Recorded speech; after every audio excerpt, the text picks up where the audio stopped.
വിദേശ ബീജക്കുത്തലുകളെ ഒറ്റപ്പെടുത്തുക, നാടുകൊണ്ട് നാടുണ്ടാക്കുക എന്നീ മുദ്രാവാക്യങ്ങളുമായിട്ട് തൊഴിൽ രഹിതരായ വിത്തുകാളകളുടെ അവകാശങ്ങൾ സംരക്ഷിക്കുന്നതിന് വേണ്ടിയിട്ട് സ്ഥലം MLA-യുടെ വീട്ടുപടിക്കല് ഒച്ചിറക്കുട്ടന്റെ നേതൃത്വത്തില് ഒച്ചിറ വേലു നയിക്കുന്ന മൊബൈൽ നിരാഹാര സമരത്തിന്റെ മഹത്തായ 2ാം ദിവസമാണ്.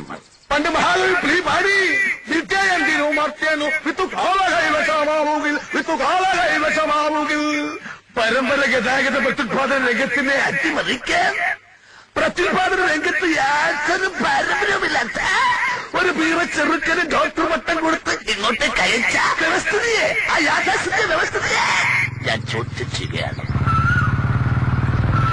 പ്രിയമുള്ളവരെ, ഇന്ന് മൃഗങ്ങളുടെ ബീജം മാത്രമാണ് വിദേശത്ത് നിന്ന് ഇറക്കുമതി ചെയ്യുന്നത്. എന്നാൽ നാളെ മനുഷ്യ ബീജവും ഇറക്കുമതി ചെയ്താൽ, അല്ലെ പുരുഷന്മാരെ, നിങ്ങളുടെ അവസ്ഥ ഈ വിത്തുവാളയേക്കാൾ ഭയാനകമായിരിക്കും. ഓർക്കുക ഓർക്കുക ഓർക്കുക വല്ലപ്പോഴും.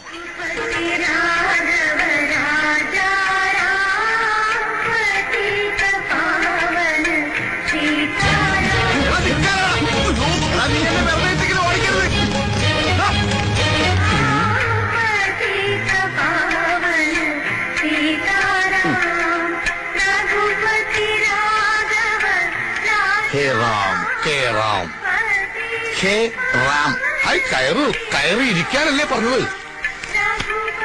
ഒരു നിമിഷം ഞാൻ മഹാത്മാവിനെ ഓർത്തു. എന്താ വെളുത്ത വസ്ത്രങ്ങൾ അണിഞ്ഞത്? വിധവനാണോ? അല്ല, ഞാനീ പ്രസ്ഥാനക്കാരനാ. കണ്ണിക്കണ്ട കള്ളനും കുള്ളനും കൊള്ളക്കാർക്കും പിടിച്ചുപിടിക്കാർക്കൊക്കെ ധരിക്കാവുന്ന വസ്ത്രമായി മാറിയിരിക്കുന്നു ഇത്. നിരാഹാരമെന്ന് എഴുതി വെച്ചിട്ട് ഇതെന്താ ചിക്കൻ ഫ്രൂട്ട്സ്? ഇത് നിരാഹാര സമരത്തിന്റെ മറ്റൊരു മുഖമാണ്, നിരന്തരാഹാര സമരം. ഇത്രയും റിസ്ക് എടുത്തിട്ടുള്ള ഈ സമരം എന്തിനാണാവോ? വിദേശ ബീജത്തെ ഒറ്റപ്പെടുത്തുക, എന്താ നാടും കൊണ്ട് നാട് നന്നാക്കുക. എന്താണ് പറഞ്ഞത്? വിദേശ ബീജത്തെ ഒറ്റപ്പെടുത്തുക.